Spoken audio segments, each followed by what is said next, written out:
It's Monday afternoon here in New York. Welcome to another Mind Shifting Monday with Mitch. And my guest today is Kevin Honeycutt. We're going to be talking about mind shifting, obviously, but we're going to focus mostly on rapport and connection. I will show this at the end also, but I'm going to give you a QR code here. This QR code, since we're going to be talking, and there goes my phone, of course. Since we're going to be talking about rapport and connection, I thought that I'd allow you to access a PDF, which brings you through different types of questions where you can establish rapport and connection in a difficult conversation. So let me take that off the screen. I'm going to hide that, and let me introduce you to Kevin Honeycutt. Kevin and I have known each other probably for like what, a week now? At least a week, At might be least a a week week. and a half. Yeah. So we've actually known each other for probably close to 20 years now. Uh, Kevin is a keynote speaker.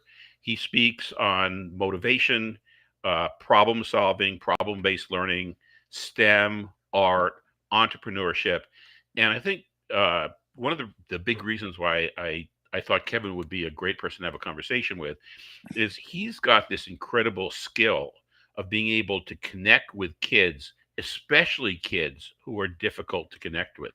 And he uses that ability to connect both when he gives presentations to kids, um, and also when he teaches teachers on how do you reach those kids, because basically you were one of those kids yourself back in the day, before I met you. So, um, Kevin, go ahead, say hi.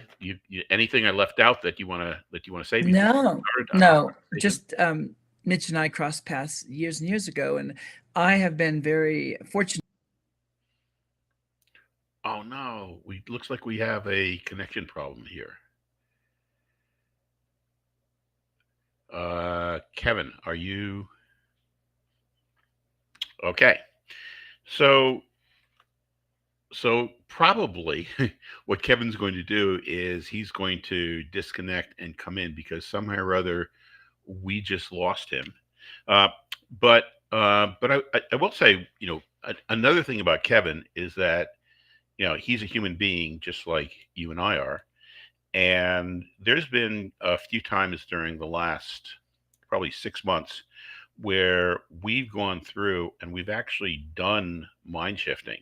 Uh, Most recently was about a week or two ago.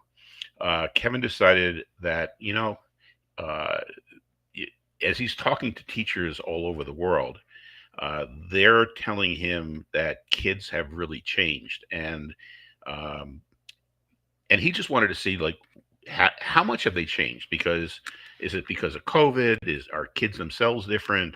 And so what he decided to do is to get his foot back in the classroom, and he and I talked, and he was on his way to his first class that he's physically taught as a regular school teacher for probably 10 or 15 years. And he knew that his seventh period class was going to be the kids that really nobody wanted. So he was thinking, he knew how to handle the art class, he knew how to handle the science class, he knew how to handle the English class, but he was thinking like, what, first of all, are these kids going to be different? And second of all, how am I ever going to handle this class of 25 kids, eight of whom have had trauma and are and could conceivably drive me out of my mind. And so he was just, so he called me up on his way to school. And what we talked about is one of the fundamentals of mind shifting. It's contained both in the first book, which was, Stop Your Brain from Sabotaging Your Happiness and Success. And it's also covered in the second book, which is Mind Shifting, Conflict, and Collaboration. So what the first thing that we talked about, and he and I were going to talk about this if he was if he was live, but the first thing we talked about was, well, there's something that precept of mind shifting called the sage perspective. And there's really four attributes of the sage perspective.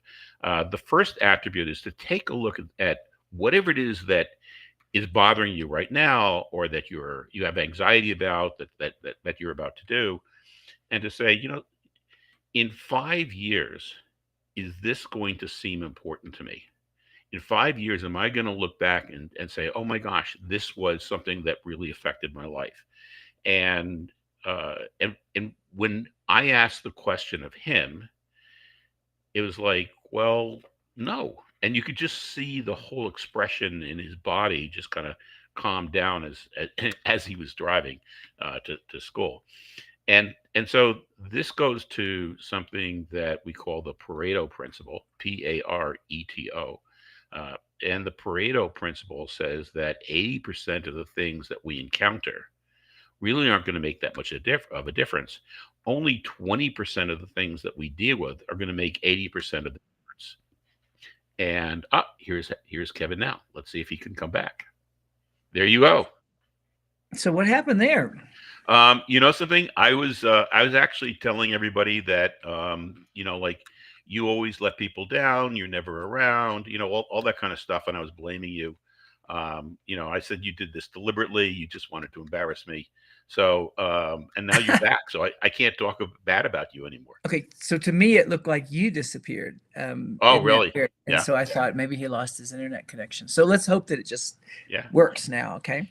So So where so were and we? Kevin knows me enough to know that everything that I said is a complete lie, because I like to tease people, right? Yeah. So I was talking about the conversation that we had, about a week or so ago, when you were going to class, and maybe you can set the stage better than I did. Um, you know, what was the stage for you teaching that class after not having really been a day-to-day school teacher for what, 15, 20 years?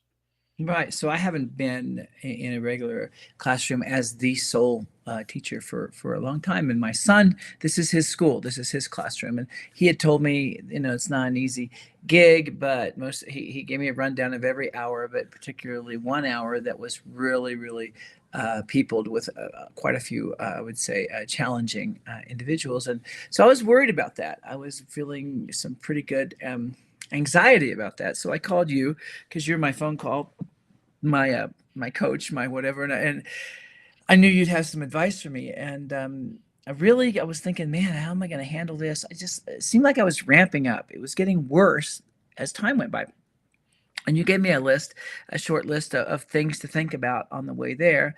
And I remember that list. If you don't mind, I'll tell you what that list was. The first number one on the list was, will this matter in 5 years? Which is a great question, because I thought, no, I probably won't even remember this day in 5 years. So that's good. So it took a lot of the pressure off a lot. The second one was, will you learn anything from this? And I thought, yes, that's why I'm doing this, because I want to go back and see what it's like to teach kids post COVID and all by myself in a room, and see if I still got my chops. And then another one of your questions was, will you get to practice anything? Yes, absolutely. All of the techniques that I know, and the ones that I've been studying, and the ones I talk about and expound about. And then the fourth one I loved the most, and it said, how will you celebrate? How will you reward yourself when this is over? Which is awesome. So once I had those four in my head, I was good. I was good. Walked right into that room and did the day. And yeah, there were ups and downs and challenges, but the voice that was derailing me, my saboteur, um, had other things to do because of that list. So again, I keep going back to you, Mitch. If this didn't work, I wouldn't use it. I mean, who would? But you're providing a Swiss Army knife of ways to work with our own brains to get the best result.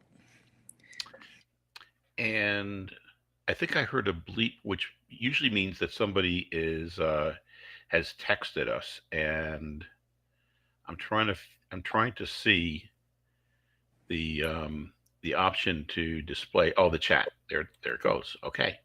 Um, and uh, so basically, what we were talking about was something that I call in the books the sage perspectives, and the sage perspective. And one of the items in the sage perspective is, in the long term, is this going to make a difference? The second thing is to look for three different gifts. And the first gift is, what are you going to get a chance to learn? The second gift is, what are you going to get a chance to practice?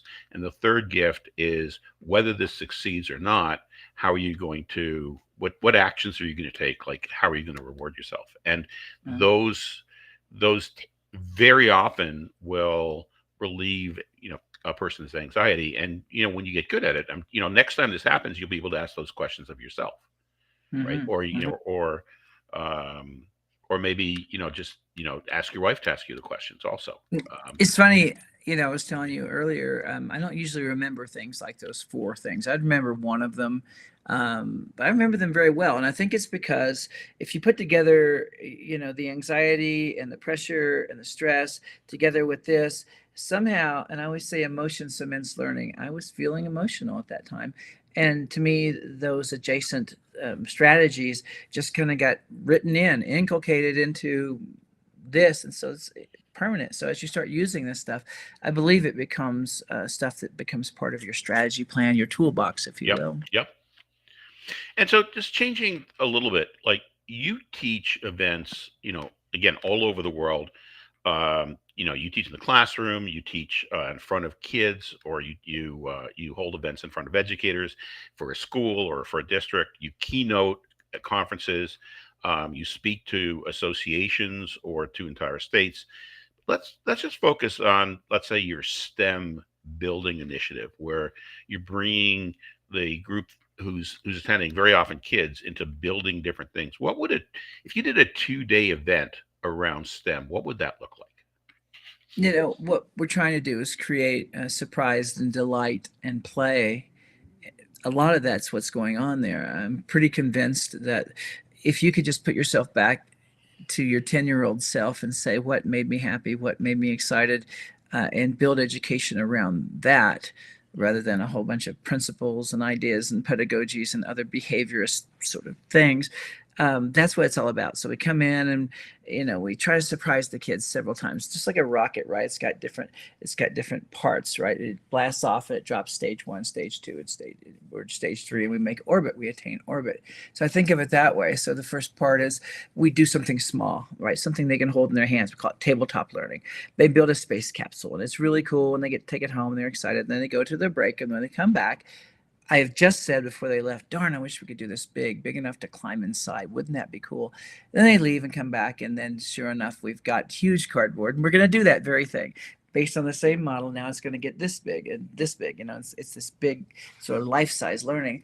And then it just takes over. Like, I've done these events, they take the whole gym, the whole high school gym is filled with a lunar colony and inflatable buildings that sort of blow up, and then we project on them so it looks like the Las Vegas Dome. It just gets bigger and bigger and bigger, and it blows the kids' minds. And I really feel like excitement, right? Excitement is part of this. It has to be a part of it. They got helmets and vests, and it just becomes this really, what my goal is for this to be their favorite day of school ever. Hmm. I feel like if that's true, they're going to remember everything that goes with it forever and ever. And what do you want them, in addition to that, like, what knowledge or other emotions do you want them to take away from that experience? So I can't talk about that without talking about the simultaneity of my goals for kids and teachers. I want teachers to step aside and be sociologists for a moment and watch what's going on when the game is afoot. When the game is afoot. So it's all exciting, and they have this big adventure that they have to do. You have a chance now to tie in all this other learning. So we got STEM and STEAM in the form of snap circuits and other tools, two blocks, other hands-on learning tools, robotics, programming. That's all built into the mission. So the mission is first. Now, here's the mistake I think most educators make, most education makes, is if you think of what we're doing as a rocket, and it's going to take off and achieve orbit. If it achieves orbit, kids are going to remember this for the rest of their lives. It's going to be this big thing, right? But first it has to leave the launch pad. So what happens is most of a rocket is fuel, right? I'll call that motivation. Motivation, getting them excited, connecting with them, rapport, hitting them in their wheelhouse and getting them excited. So now they're going to be part of it. So this much of the rocket is fuel. This much of the rocket is payload, what they will remember forever. But we get greedy in education. We try to fill the entirety of the rocket with content, with payload. You don't get to do that. You will never leave the launch pad. So it's got to be all this motivation and excitement. And then at the end, they have this. Now, don't underestimate the size of the payload, because the payload, let's say the moon connects to Mars, connects to undersea, connects to museums, connects to history. It all connects. So have the faith that it doesn't have to be this much. I think we try to cram too much payload into a launch. So I think some of the things that you're saying is that if you were to do if you were to teach these concepts, you could conceivably just say, okay, we're going to learn about rockets and we're going to learn about the moon. If you're doing something about the moon, so here's how much the moon weighs, here's the size of the moon, here's how far it is from Earth, here's how long it takes a rocket, here's how long it takes to build a rocket, and we're going to have a quiz on that tomorrow. And that would have been a lot quicker, right? And they would have gotten those facts. Yeah, for how long is the question. And Right. if you ask them again in a month, and this is why I think that learning evaporates when it's not true learning. Experiential learning is a different thing. And again, I say emotion cements learning. So tying in the thalamus and hypothalamus to the neocortex and making sure that we create what I call smart lightning, right? Where neurons hold hands all the way from the emotion center of the brain to the memory center of the brain, and the part of the brain that remembers, um, creating a bolt of lightning that can then be brought back through memory, an association. That's forever learning. Everything else is renting with an option to buy. So taking a step back from the fact based teaching that we doesn't keep the information in the kids' brains, you could have just started off and say, here are the instructions on how to build a rocket ship to go to the moon, or here are the instructions in order to build out of cardboard, or here's the instructions on how to build a colony on the moon. You three take this design, you three take that design, and just hand that to them. But you don't do that either. Why do you spend so much time building rapport first before You you know, even go into the actual things that the kids are going to do? I love that you said why, because that's exactly it. Why before how. And we get that wrong so many times, or the why has nothing to do with the child. It has everything to do with our goals.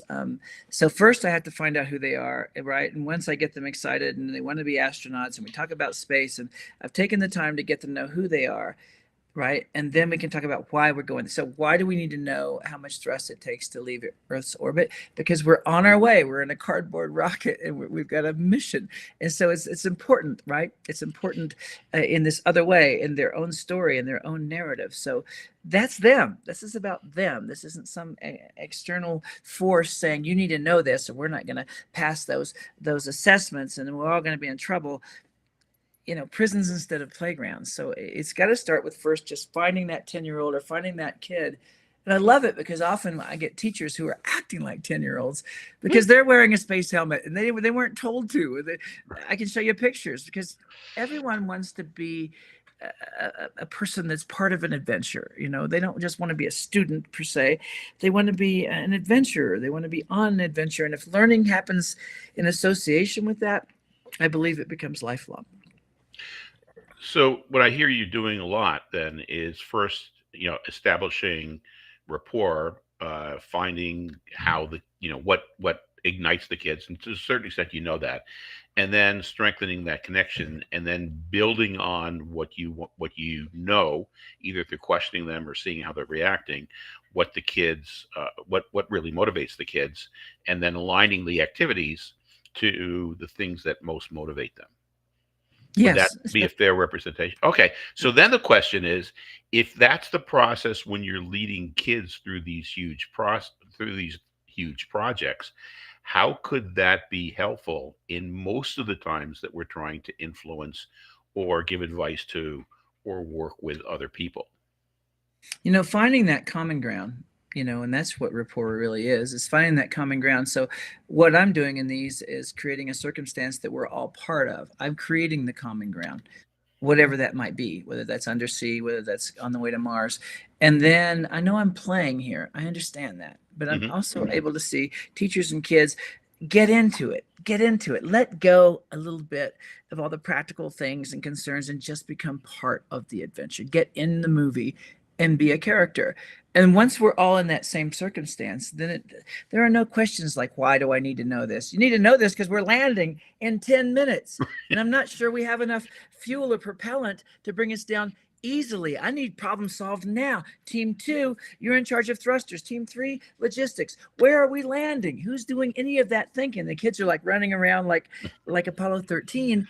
It's I can show you a video. You have to see that they take this pretty freaking seriously. And shouldn't they?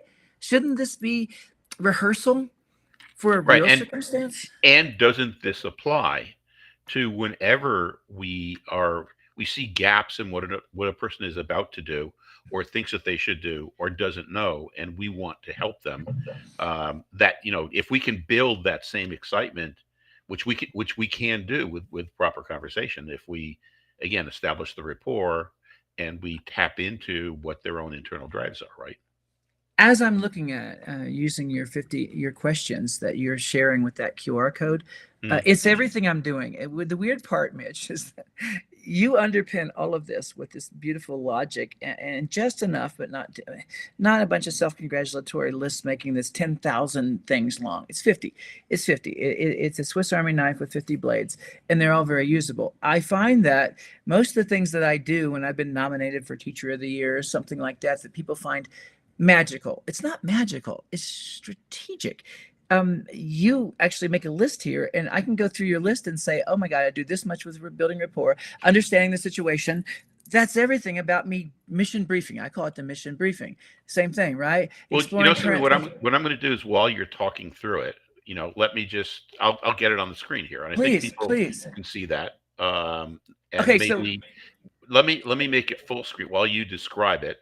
So, Um, okay, so okay. let's go to the top. I'm building rapport. So, the mission briefing, that's when I meet with the kids and say, okay, kids, or I meet with the kids and we're pirates, or I meet with the kids and we're stopping a meteorite from crashing into the earth and saving the world. Whatever it is, it's the mission briefing. So, that's when we all get in rapport. We all get into the construct. We all get into the situation. We understand the situation. We go through and say, a meteor has been spotted. It's headed toward Earth.